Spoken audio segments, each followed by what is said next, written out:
Nuevamente nos reunimos a escuchar los ecos de las voces de los mayas. Nos hablan de un camino para asumir la vida y las decisiones de manera consciente. Ellos vivieron sin fronteras, ni límites, ni propiedades, solo buscando el bien común. Desaparecieron misteriosamente en el año 830 después de Cristo de una manera aún no explicada científicamente, en el clímax de su civilización. No pretendieron tener las respuestas de todas las preguntas del mundo. Solo quisieron vivir en sincronía con la naturaleza y con la mente abierta al cosmos. Con la primera profecía nos hacen conscientes de que no somos ruedas sueltas en el universo, que éste tiene ritmos que comienzan y terminan. Con la segunda profecía nos entregan un espejo para reflejar nuestras relaciones, la que tenemos con nosotros mismos y la que tenemos con los demás. En la tercera profecía lo que debemos analizar es nuestra relación como individuos y como especie con el planeta donde vivimos. Acompáñenos a unir los elementos que normalmente vemos sueltos para convertirlos en una fuerza generadora de conciencia, abundancia y prosperidad. En la primera profecía, los mayas afirman que el universo tiene ciclos, períodos de tiempo que comienzan y terminan, como el día y la noche. Que nos encontramos actualmente al final de un ciclo, en un período de transformación, llamado el tiempo del no tiempo, que terminará el sábado 22 de diciembre del año 2012 y cambiará por completo al planeta y a la humanidad.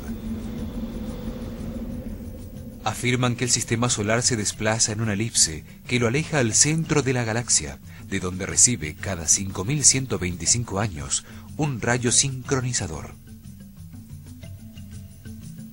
Es como el latir lumínico del corazón de la galaxia. Palpita para sincronizar a todos los seres vivos del universo y aumentar periódicamente su nivel de vibración, conduciéndolos hacia una mayor armonía. Predijeron que el miércoles 11 de agosto de 1999, la Luna eclipsaría al Sol y los planetas del Sistema Solar se alinearían para reflejar su energía hacia la Tierra, acelerando el proceso de transformación. En la segunda profecía, los mayas dicen que al aumentar la frecuencia de vibración del planeta, nuestras células, que también vibran permanentemente, tratarían de sincronizarse armónicamente con el nuevo ritmo de vibración. Las células tratan de equilibrarse con el planeta, produciendo enormes cambios en el comportamiento. El hombre se enfrenta a sus miedos, a sus angustias, a todas las vibraciones bajas, para sanarlas y poder así vibrar más alto con el planeta y con el universo.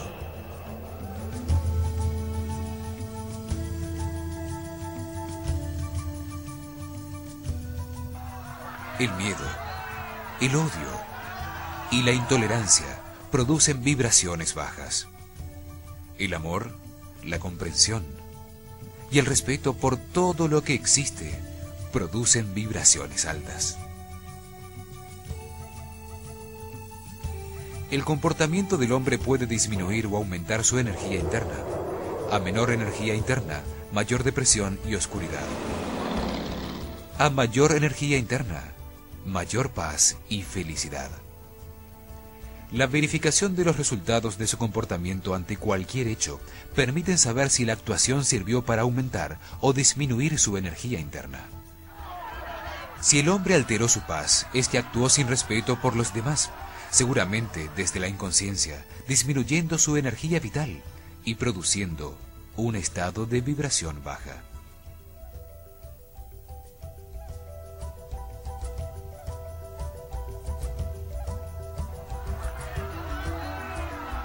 Si se siente bien, es que actuó con comprensión y respeto, valorando y agradeciendo el suceso como una oportunidad para aprender sobre la vida.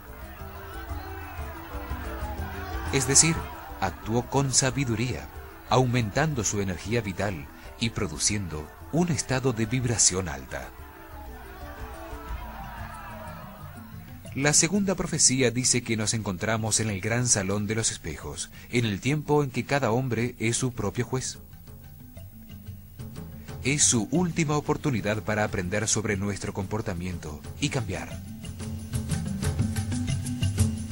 La tercera profecía dice que una ola de calor aumentará la temperatura del planeta, produciendo cambios climáticos, geológicos y sociales en una magnitud sin precedentes y a una velocidad asombrosa.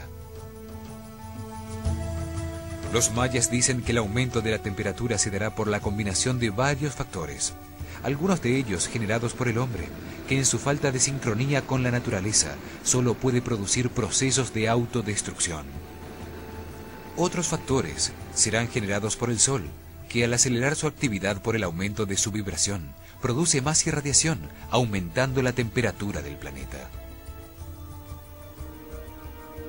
Cada uno de nosotros de alguna manera ayudamos a deforestar el planeta o a contaminarlo, con nuestros automóviles arrojando basura en las calles o en los parques públicos, ayudando a que el clima de la Tierra se vuelva en nuestra contra.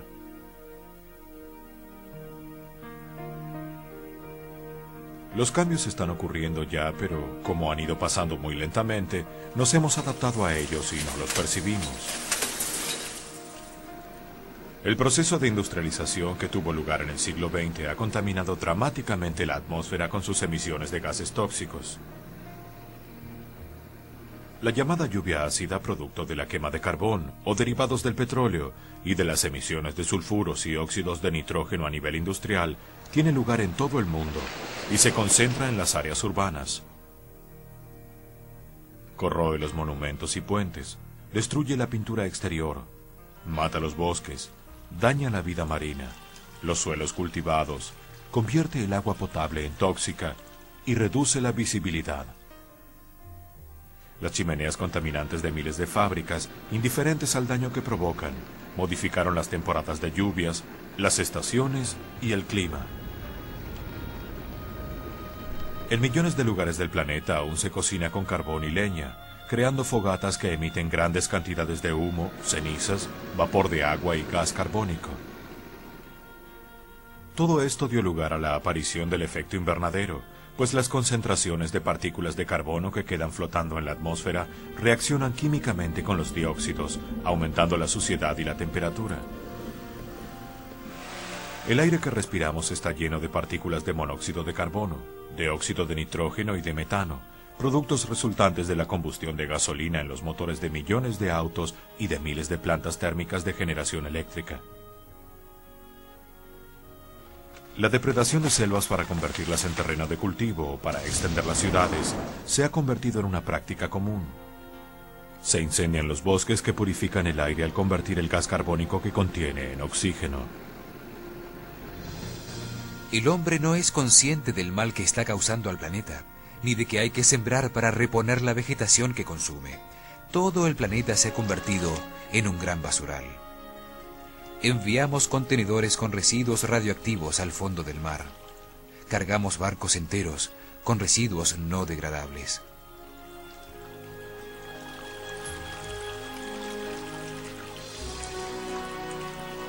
Todos estos procesos alteran el contenido de ozono en la atmósfera, un elemento que puede ser beneficioso o perjudicial dependiendo de la altura a la que se encuentre.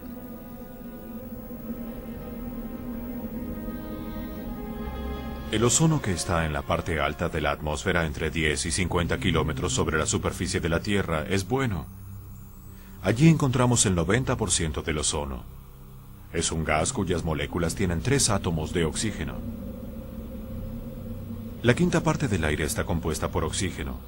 Sus moléculas absorben la radiación ultravioleta del Sol y gracias a la reacción producida por su energía se produce el ozono.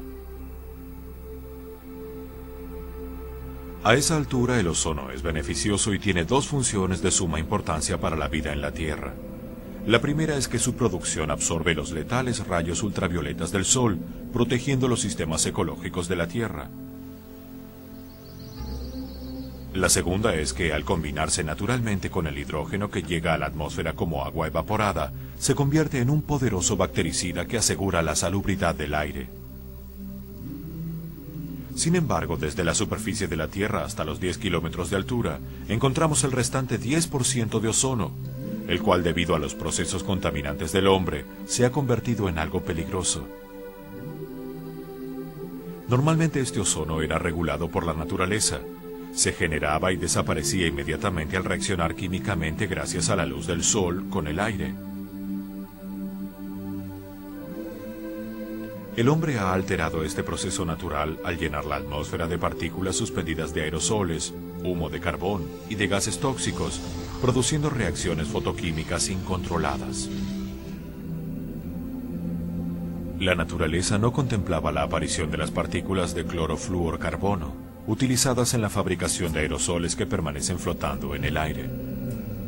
Esto ha aumentado a niveles alarmantes el nivel de ozono a baja altura de la atmósfera, convirtiéndolo en polución o en lo que llamamos smog. En altas concentraciones en el aire es malo para el hombre.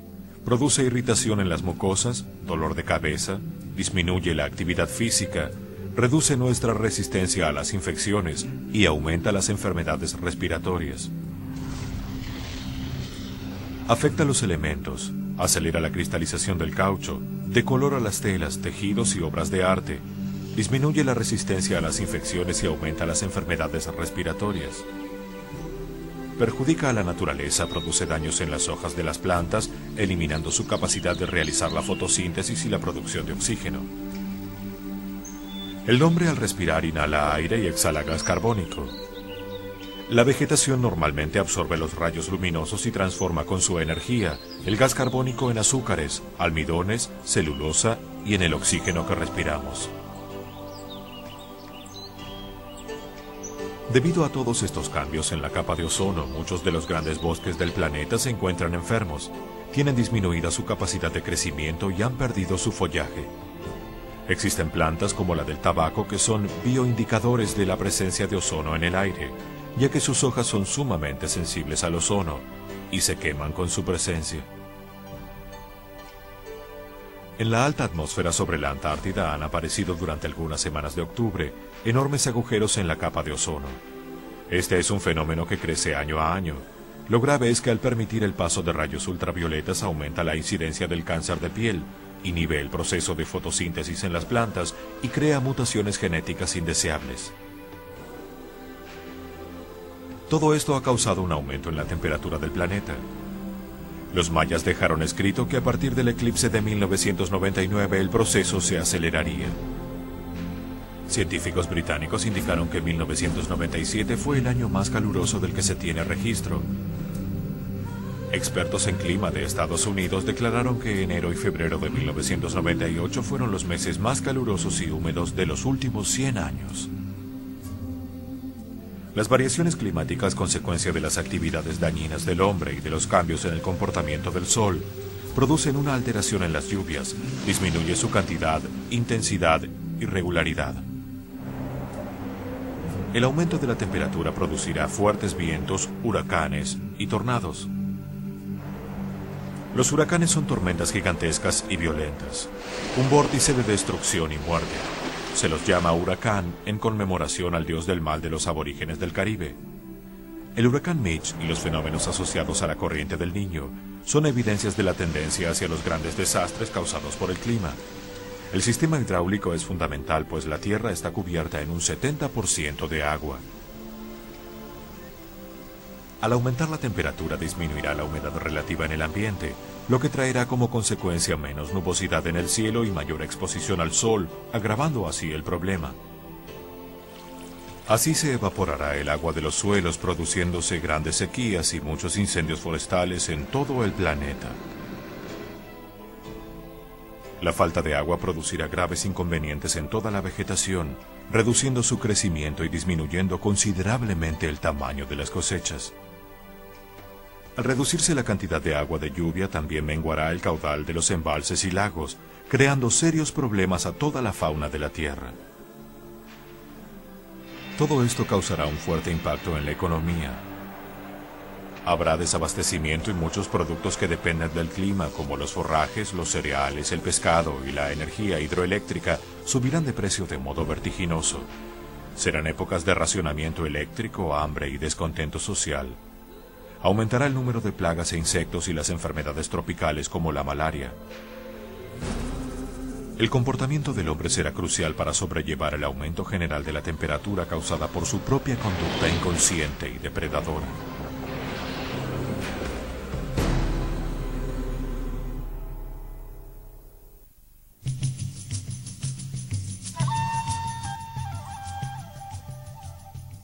La tercera profecía dice que el Sol aumentará la cantidad e intensidad de las erupciones solares.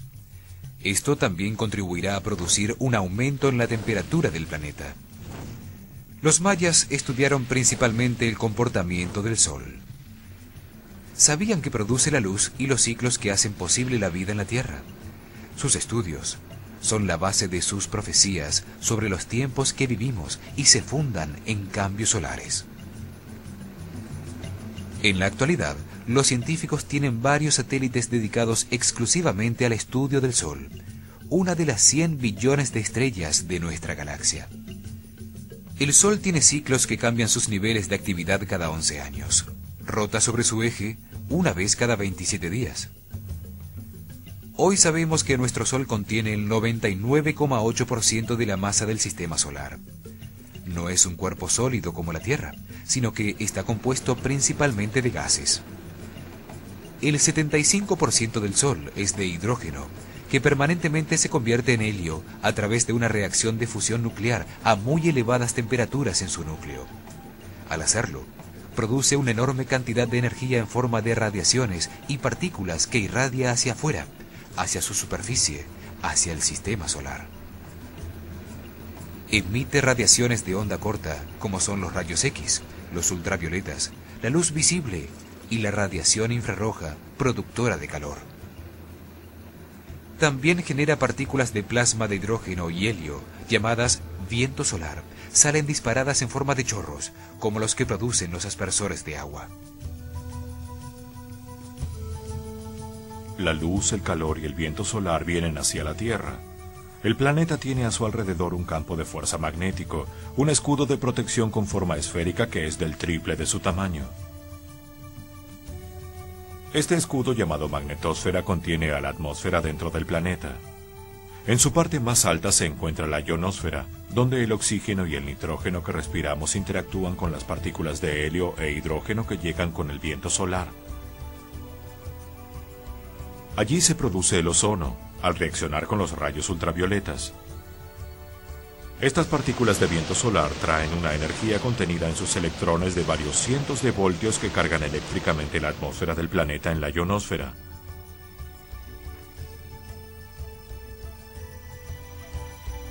A veces aparecen manchas solares en la superficie del Sol. Se trata de regiones con campos magnéticos muy fuertes que producen fuertes estallidos de plasma en el Sol. Al hacerlo irradian hacia la Tierra llamaradas con una fuerza de miles de bombas de hidrógeno, cantidades inusuales de luz y calor y partículas de viento solar de alta energía. La atmósfera recibe la carga de esta energía inusual ocasionando tormentas eléctricas. Los rayos producen daños en los transformadores de las redes que llevan la electricidad a nuestras casas, ocasionando pérdidas de información en los sistemas informáticos.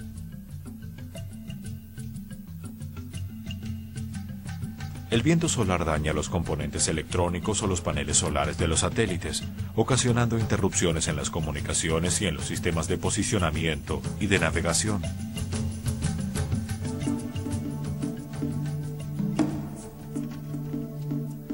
Los mayas tuvieron su mente abierta siempre al cosmos. Su religión fue eminentemente astronómica.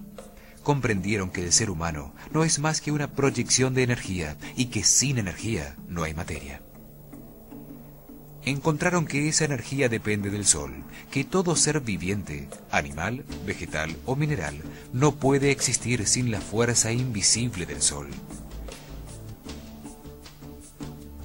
Si falta la luz del Sol, la vida se hace lenta. Por ese motivo dormimos cuando no está presente. Descubrieron además que la energía se mueve en ciclos y que el ciclo básico depende del giro de la Tierra sobre su eje y de la posición alrededor del Sol.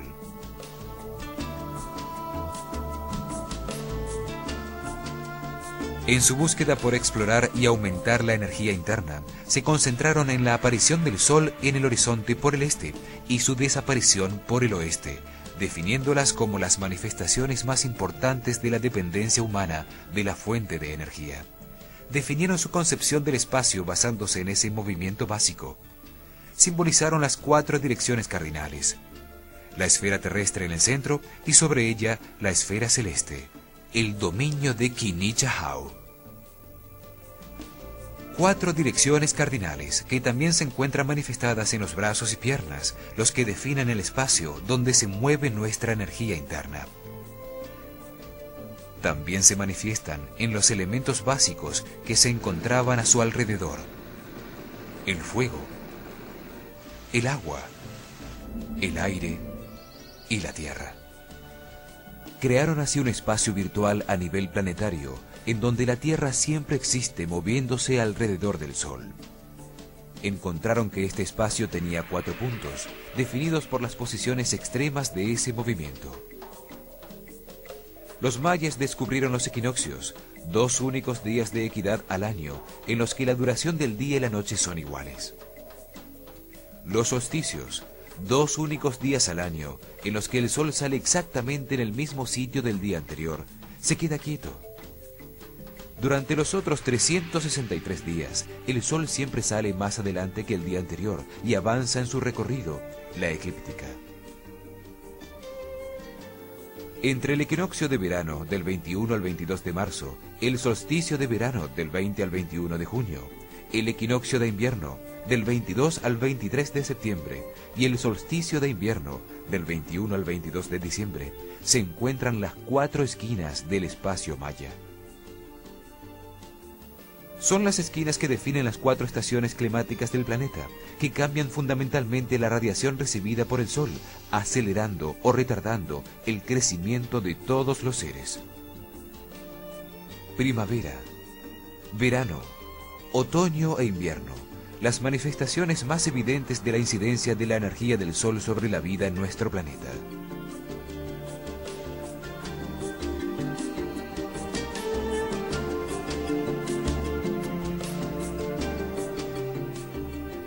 Pero los mayas llegaron a la conclusión de que no todas las cosas tienen las mismas propiedades, a pesar de estar todas expuestas a la misma luz del sol. Encontraron que el sol no es la única influencia energética. La luna refleja la luz del sol, influyendo con su fuerza de atracción a todos los fluidos en el planeta. Eleva las aguas y las vuelve a bajar suavemente. Los mayas notaron que sus fases actúan sobre los estados de crecimiento. Encontraron que todos los planetas, a través de sus movimientos, tienen influencia sobre nosotros. Toman la energía que necesitan del Sol e irradian el sobrante hacia el espacio. Como una piedra que expuesta al Sol irradia calor a su alrededor. Las posiciones de los planetas son muy importantes. Provocan la pleamar y bajamar.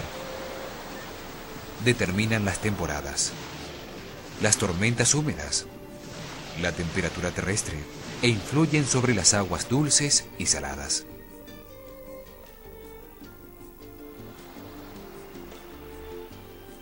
El sistema solar, en su elíptica de 26.000 años que lo aleja y acerca al centro de la galaxia, gira alrededor del Alcíone, el sol central de la constelación de las Pléyades. Este movimiento es conocido por los científicos con el nombre de la precesión de los equinoccios. Esta constelación era de suma importancia para los mayas, tal es así que una de sus estrellas lleva su nombre. En la mitología griega, las Pléyades eran 7 hermanas, hijas de Atlas y Pleione, de las que se enamoró Orión, el cazador gigante que vivía persiguiéndolas. Sus nombres eran Electra, Maya, Taiguete, Alcíone, Seleno, Astérope y Mérope. Zeus, para ayudarlas a escapar, las convirtió en palomas. Volaron y se convirtieron en el conjunto de estrellas de la constelación de Tauro, el Toro. Los mayas descubrieron en sus estudios que existen unos campos energéticos alrededor de todos los seres vivos, que se ven afectados por estos ciclos de energía en movimiento. El hombre maya abrió su mente al cosmos y conectó su corazón desde la Tierra con nuestro Sol, y de ahí con Alcíone en las Pléyades para llegar a Hunabku, en el centro de la galaxia. Así se mueve la energía conscientemente. Los mayas también encontraron que hay sitios geográficos que facilitan la conexión consciente con el universo, donde se mueven vórtices de energía.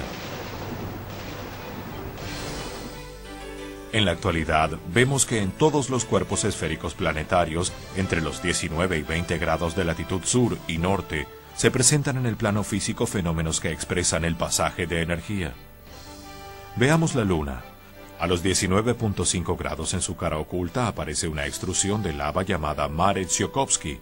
En su parte superior está el Mare Moscoviense. En el Sol, la mayor cantidad de explosiones o manchas solares en la corona se manifiestan a los 20 grados de latitud sur, como en esta foto, y a los 20 grados de latitud norte. Marte tiene el volcán Olympus, el más grande del sistema solar, a 19.3 grados latitud norte. Venus tiene los volcanes activos Alfa y Regio a los 19.5 grados.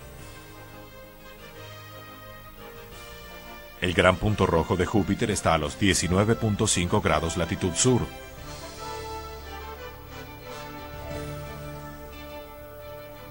En Saturno, la nave Voyager tomó unas fotografías de las nubes en movimiento y sus fluctuaciones más fuertes se encuentran a los 19.5 grados norte y sur. En Neptuno se encontró un punto oscuro a los 19.5 grados latitud sur. La Tierra tiene su volcán más activo, el Mauna Kea en Hawái, a los 19.5 grados de latitud norte. ¿Es solo una casualidad? Valdría la pena investigar la teoría que Richard Hoagland elaboró al respecto. Veamos el sitio donde vivieron los mayas en nuestro planeta. Analicemos geométricamente esa ubicación. Un cuadrado contiene a la esfera. Coloquemos una línea sobre el ecuador a los 0 grados y otra vertical a los 90 grados de longitud. Contengamos el cuadrado dentro de otra circunferencia. Si dibujamos dos triángulos equiláteros, veremos que sus bases se encontrarán a 19.5 grados de latitud norte y sur. Curiosamente, a los 19.5 grados de latitud norte y 90 grados de longitud, se encuentra la pirámide de Kukulcán, en México, en el centro de la masa continental americana.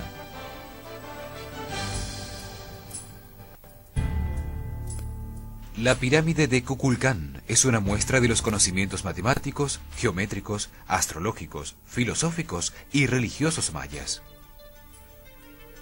Ocupa el centro exacto del espacio terrestre y es el punto de enlace entre el espacio celeste y el inframundo.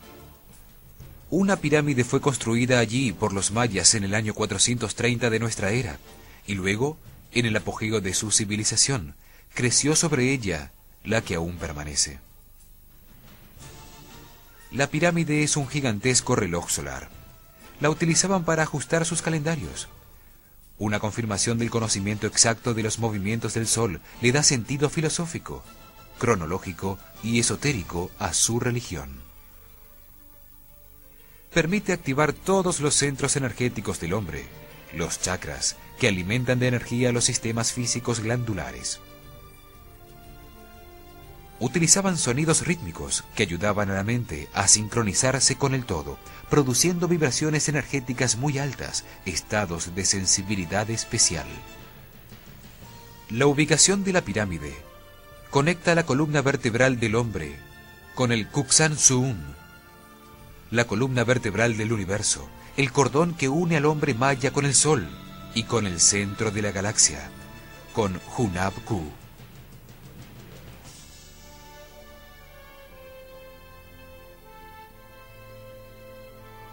Esto se lograba al sincronizar las dos partes del cerebro del hombre, la parte izquierda que controla la razón, la lógica, con la parte derecha que maneja la intuición, la sensibilidad. Al vibrar colectivamente se conectan las mentes en una sola, permitiendo trascender a nuevas dimensiones del ser. Los mayas aprendieron a utilizar la mente con los dos hemisferios del cerebro, simultánea y equilibradamente, logrando desarrollar nuevos sentidos telepáticos que permiten la unidad de conciencia colectiva. Una semana después de su nacimiento, el niño maya comenzaba su primer proceso de iniciación para la utilización eficiente del cerebro. Aprisionaban la cabeza del recién nacido en unas tablillas de madera, envolviéndolas fuertemente con una tela de algodón para producir un estiramiento de los huesos del cráneo. A través de esto acomodaban y excitaban dos glándulas, una que se encuentra a la altura del centro de la frente, a la altura del tercer ojo, llamada glándula pituitaria, y otra que se encuentra en el centro del cráneo, llamada glándula pineal. Estas glándulas, trabajando en conjunto, producen unas sustancias que desarrollan la clarividencia, es decir, excitan al cerebro, permitiéndole captar o transmitir el pensamiento. Para los hindúes, estas glándulas se comunican directamente con los chakras de la frente y de la coronilla, sitios de entrada de la energía del prana, del pua.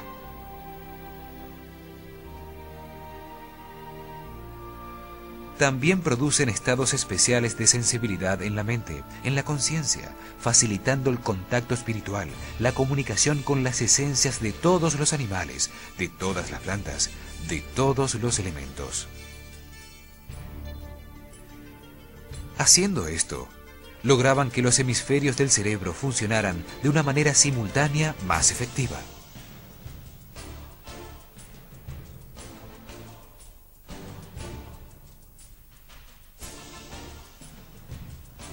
Cuando el niño cumplía 20 meses, comenzaba el segundo proceso de iniciación.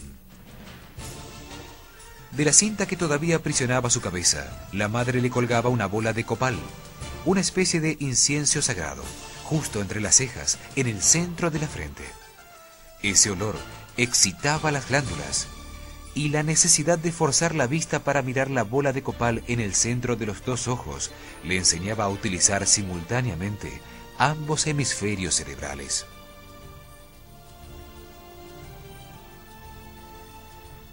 Investigaciones actuales demuestran que nuestro cerebro prácticamente no utiliza su parte derecha, y cuando los dos hemisferios operan en conjunto, se produce una mayor percepción de la realidad. Por ejemplo, es posible ver el aura, el campo de energía que todas las personas emiten a su alrededor, que cambia de color de acuerdo a los estados de ánimo. Las imágenes estereoscópicas utilizadas usualmente en libros y postales no son más que un ejercicio para que nuestro cerebro aprenda a utilizar simultáneamente sus dos hemisferios mientras se esfuerza por descubrir una figura. El diseño de la pirámide de Kukulcán está basado en proporciones áureas generadas por la descomposición armónica de una circunferencia insertada en un cuadrado, de un cubo inserto en una esfera. La pirámide se puede contener en un cuadrado de 55 metros de cada lado, inserto en una circunferencia de 80 metros de diámetro. Tiene la orientación precisa de 17 grados al noreste para recibir la luz del sol en los días del equinoccio y permitir así el armonioso juego de luces que simboliza la bajada a tierra de Kukulcán. Su ubicación estratégica favorece la atracción de la energía del sol en los equinoccios, cuando los días tienen la misma duración que la noche. La luz y la sombra están en equilibrio.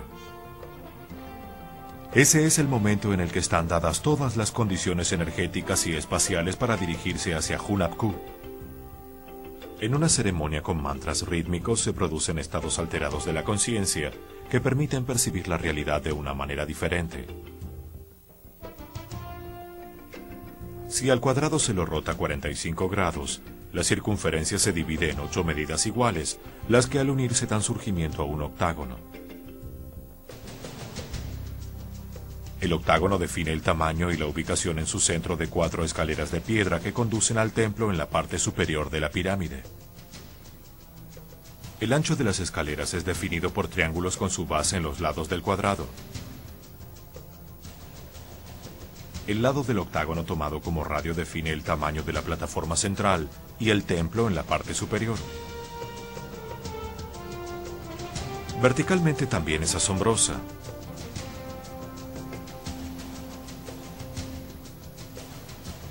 Tiene 30 metros de altura. 9 plataformas soportan un pequeño templo en la parte superior que representa a nuestro mundo. Sobre él la bóveda celeste, espacio del sol, Kinichahau. Las 9 plataformas representan a los 9 señores de la noche, del conocimiento y del tiempo. Los conocedores de la mente total del universo, los adivinos de la armonía, seres que enseñaron a los mayas a comprender y sentir la unidad. Ellos trajeron el saludo maya, In Lakesh, Alaken, yo soy tú, tú eres yo, una muestra de armonía con el respeto por la libertad del individuo y sus decisiones. La inclinación de las 9 plataformas de la pirámide es de 51 grados, 51 minutos, es decir, la séptima parte de la circunferencia, igual que la inclinación de la pirámide de Keops. Cada escalera tiene 91 peldaños de piedra, haciendo 364 gradas en total. Y si se añade la plataforma superior, se conforman los 365 días del año solar. Las balaustradas de las escaleras contra las que se proyectan la luz y sombras de los equinoccios tienen ángulos de 45 grados exactos. La decoración exterior de la pirámide no fue arbitraria, sino pensada y estudiada profundamente para representar simbólicamente lo más significativo de su realidad, el tiempo. A cada lado de la escalinata principal hay 26 bajorrelieves, o sea, 52 paneles por fachada, que corresponden al ciclo maya de 52 años, fractal del gran ciclo de 5200 tunes entre rayos sincronizadores.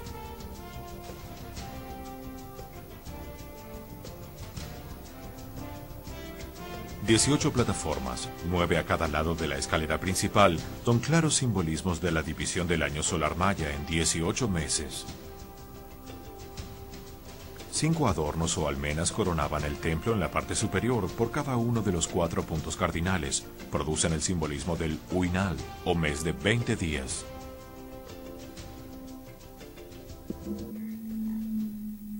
Desde el día 16 de marzo, todo el pueblo maya se congregaba comandado por sus señores y por los ajauquines, los sacerdotes del culto solar, alrededor de la pirámide de Kukulcán.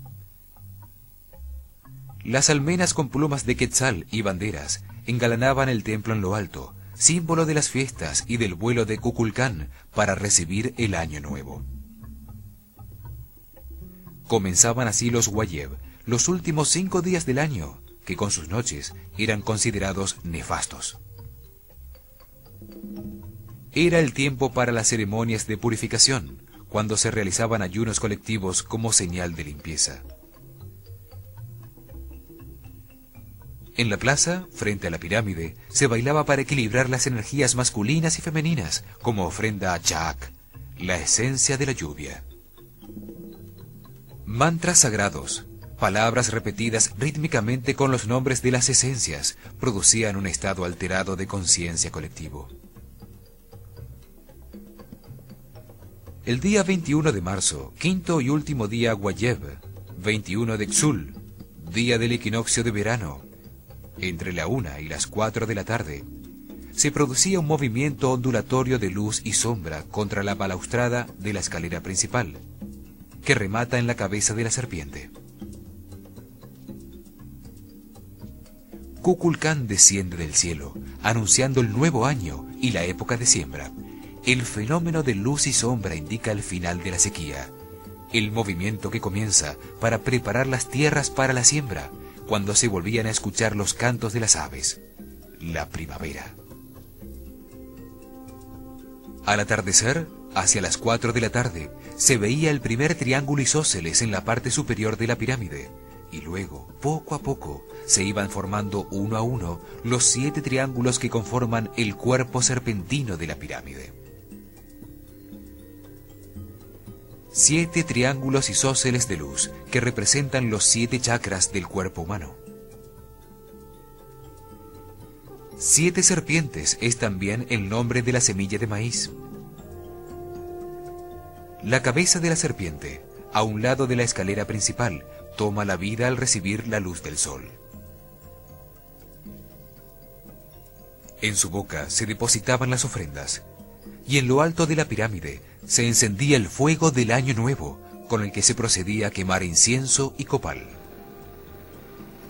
El copal estaba dedicado al ritual del sol y del fuego. Se tomaba una bebida llamada balché, miel fermentada con pepitas de calabaza y habas que simbolizaban el tiempo de siembra.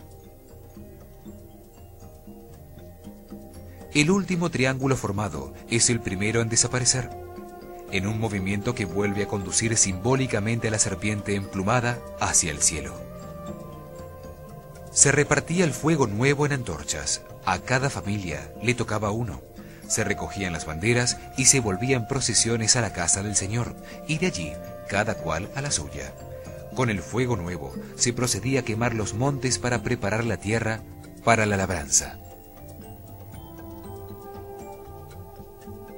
Utilizando su sabiduría sobre los ciclos naturales, los mayas lograron aumentar su energía vital, aumentar su intuición y percibir todo como una unidad de conciencia. Tuvieron la claridad para prever que nosotros pasaríamos por los mismos procesos evolutivos y nos dejaron claves para ayudarnos.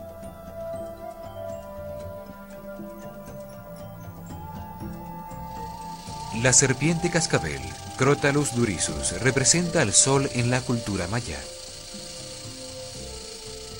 Tzapcan, su nombre en lengua maya, significa Tzap cascabel y Can, serpiente. También quiere decir cuatro. 4 serpientes, 4 elementos, 4 ciclos. Nacimiento, crecimiento, madurez y muerte. 4 estados en la naturaleza, 4 movimientos de las ondas, los 4 puntos del espacio que formaba el Sol con los equinoccios y en los solsticios. Para los mayas era un reloj solar. Cada año en julio, cuando el Sol alcanzaba su punto más alto en el cielo, la serpiente cambiaba de piel y en su cola crecía un nuevo cascabel con forma de corazón que simboliza el año maya. Los triángulos isósceles de su piel se volvían el elemento más importante de la decoración de sus palacios y pirámides.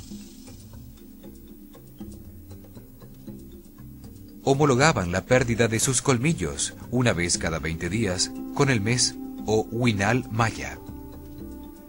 La serpiente simbolizaba el movimiento ondulatorio y cíclico del tiempo.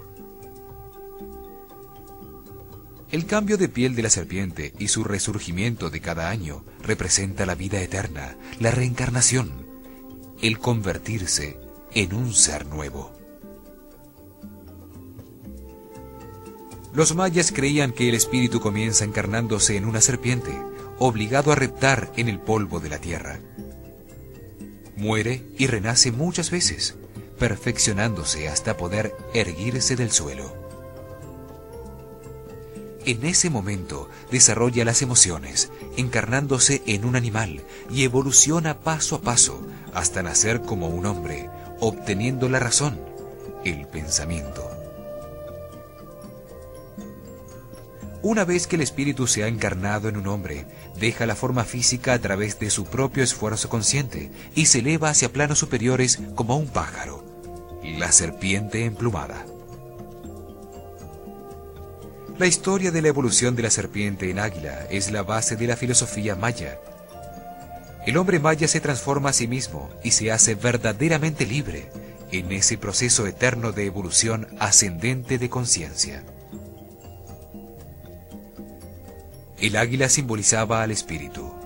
La pluma representaba el elemento aire, el elemento espiritual que permite viajar sin límites y sin fronteras por el universo. Las plumas de águila, de quetzal o de cualquier otro pájaro representaban estados de conciencia. Cuanto más grande era el penacho de la persona que lo llevaba, mayor era su estado de conciencia. Los mayas ganaban sus plumas en las iniciaciones gracias a sus conocimientos. Si los iniciados pasaban las pruebas exitosamente, sus maestros los premiaban con jades, turquesas, cascabeles y plumas. La escuela de misterios de Kukulcán enseñaba a elevar la energía vital, la energía de la serpiente, el Kundalini hindú. Se unían todos los centros energéticos a través de la columna vertebral con la energía del águila espiritual en la cabeza. Para lograrlo, se requería de un acto de sacrificio de la voluntad individual a la voluntad suprema de Dios. La voluntad del individuo, la serpiente, es puesta en línea con la voluntad de Dios, del águila. El individuo debía morir para sí mismo, con el fin de renacer unido a la conciencia cósmica, el todo. Abandonar su identidad ilusoria, su ego, sus apegos emocionales, materiales, sexuales. Esta es la historia que cuentan los murales mayas, pero para entenderla, debe leerse con los ojos del conocimiento. Se necesitan años de preparación para enfrentar las pruebas supremas y entonces, absolutamente solos, encontrarse con Dios. En nuestro próximo programa veremos la cuarta profecía. Nos anuncia el reverdecer del planeta, cuando el hielo de los glaciales que se encuentran en los polos se convierta en agua y llegue a sitios donde no ha estado en los últimos miles de años. Esto cambiará la forma de los continentes donde vivimos. También continuaremos escuchando el eco de las voces de los mayas. Acompáñenos en su canal Caracol.